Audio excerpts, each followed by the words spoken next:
Good Erev Shavuos.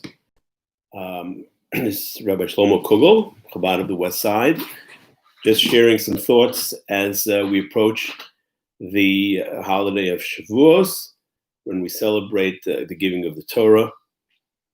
We know that we are the chosen people. That's not a secret. And interestingly, the choosing that made us chosen occurred on this holiday of Shavuos. The Magen Avraham, one of the great halachic authorities of Jewish law, says that right before we read the Shema, we say Uvanu v'charta mikolam v'loshen, that you chose us from all the nations of the world. That when we say that, we should have in mind Matan Torah, Shavuos, the event that we're celebrating in this holiday. So the choosing happened on this occasion. The question is, we had a relationship with God going back to the patriarchs, Avraham, Yitzchak, and Yaakov, and certainly, the Jewish people as they were in Egypt, and we were taken out of Egypt. We celebrate Pesach. That is all before the Torah was formally given at Sinai. What's the choosing? Why are we being chosen now when we seem to have already been chosen earlier? So I would compare it to dating and marriage. When a couple is dating, they are getting to know each other and evaluating each other's qualities and pluses and minuses, and weighing, getting to know each other, and considering the individual qualities that they each have, and hopefully as the dating continues, they find that these qualities are appealing and attractive, and at some point they decide they want to get married. And at the marriage, what happens at the marriage, ideally, is not that the two of them kind of sit down and add up all of the pluses and minuses, the qualities, and they say, you know what, I like these qualities, and I'm in because I like these qualities. That's not really what marriage is. What marriage is taking all of those things, all of those details, and kind of putting them aside. And what we say to each other at the marriage is that I'm not marrying you because of this set of qualities. I am choosing you. I'm marrying you, and therefore, no matter what, I'm in. And even if those qualities fade away, the marriage is about the relationship between the two essences, where the husband and wife choose one another. And the word choice here is very instructive, because true choice is not when you choose something for its qualities and its value, because that's not really a choice. That is a compelling decision that you make based on, you weigh two things. One is better than the other. You go with the one that's better. That is not really the true use of the word choice. Choice means when you are making the choice, not the quality is compelling you to make the choice. You are making the choice. It's coming from inside of you, and therefore the details slip away.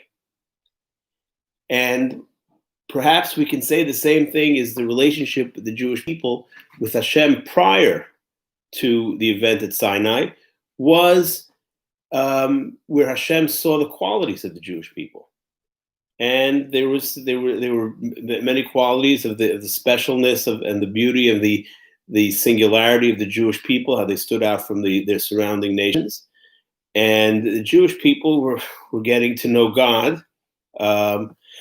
And appreciated Hashem and understood that God is the creator of the world, and there was a kind of getting to know each other based on values and qualities. At Sinai, there was the choosing, where Hashem chose us, not for any particular quality, but it is an essential choosing, where Hashem gave himself to us, and we gave ourselves to Hashem, regardless of the details. This is a very important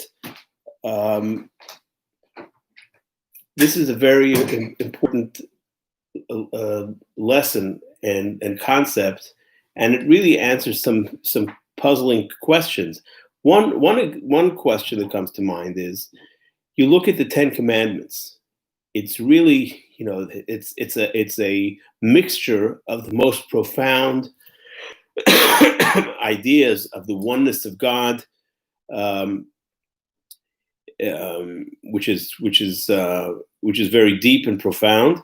And then when you get to the end, it gets into thou shalt not steal, thou shalt not covet, thou shalt not murder, and we're told that when the Jewish people heard the Ten Commandments, their souls departed their body from ecstasy and from just being overwhelmed with the spiritual experience at each one of the Ten Commandments.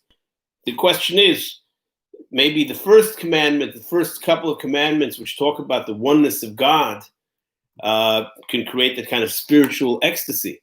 But thou shalt not steal, thou shalt not kill. What's the ecstasy?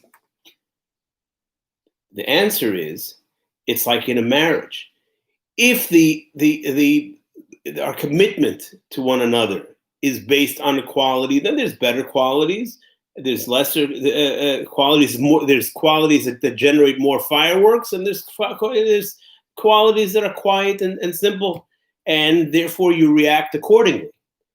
But if you bring to the relationship that essential choosing, the marriage, the very relationship itself, which really transcends the details, then even the simplest act is infused with the essence of the relationship. And that was the case with the Ten Commandments.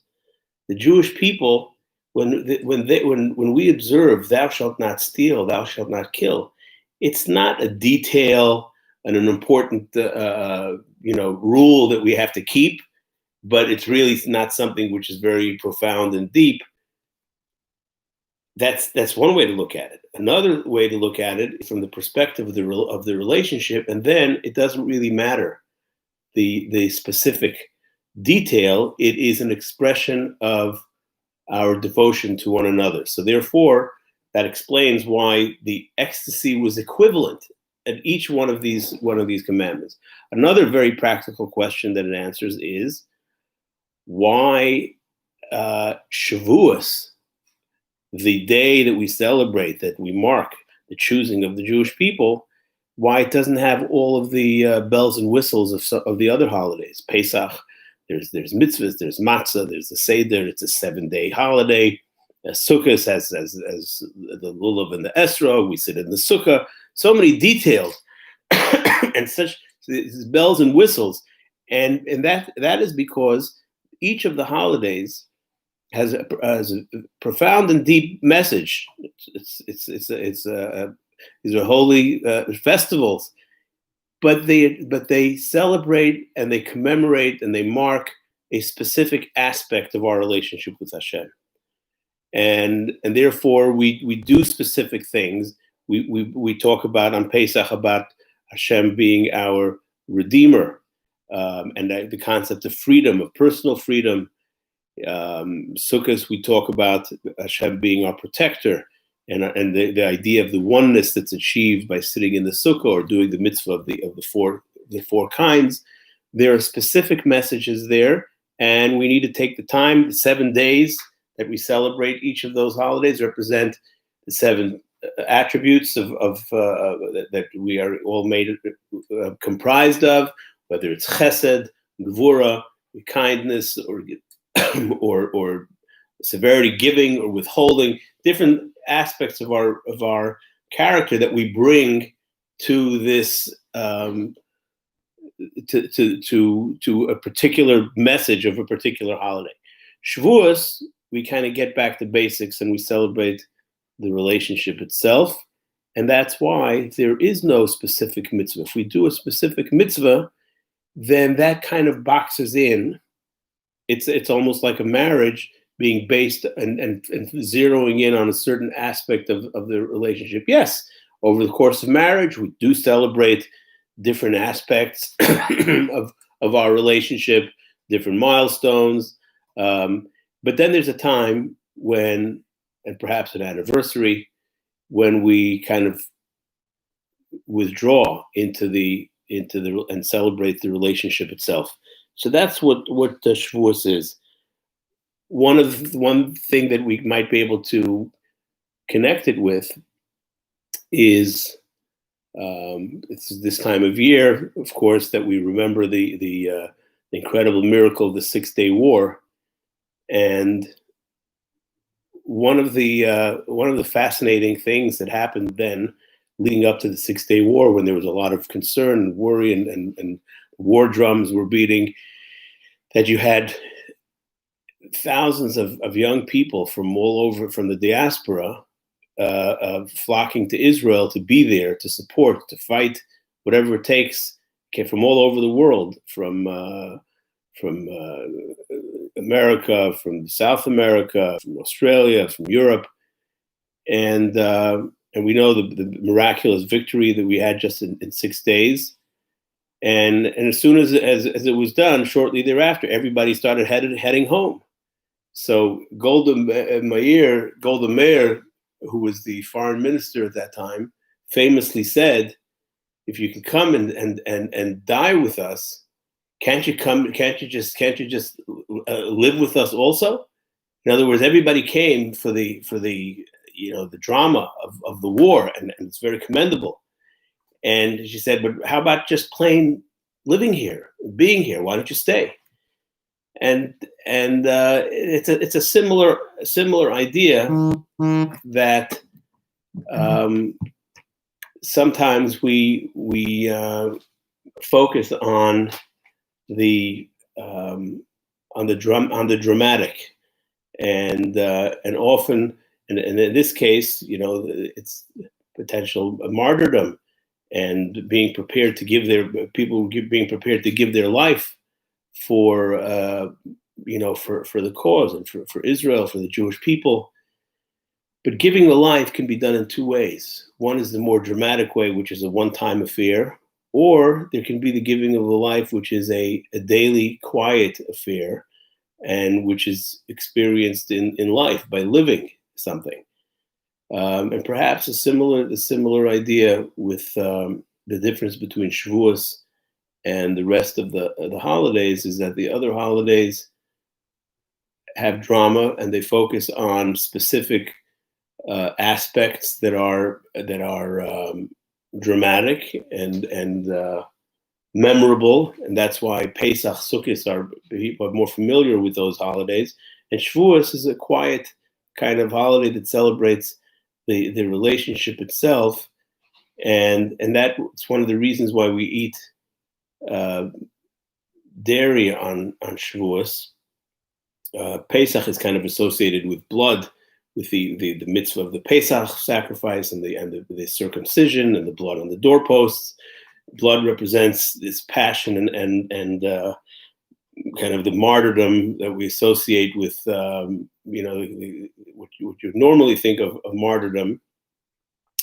But Shavuos is a different kind of martyrdom. It's associated with milk, which is quiet. It's similar to the devotion of a mother who wakes up every night thousands of times to take care of a baby. There's no monuments and no big fanfare made for it, but that is a devotion which is very deep, and in some ways a greater commitment and a deeper aspect of the relationship than what's often more dramatic. So Shavuos is a time for us to pull in inwards and to think about our essential relationship with Hashem, and that way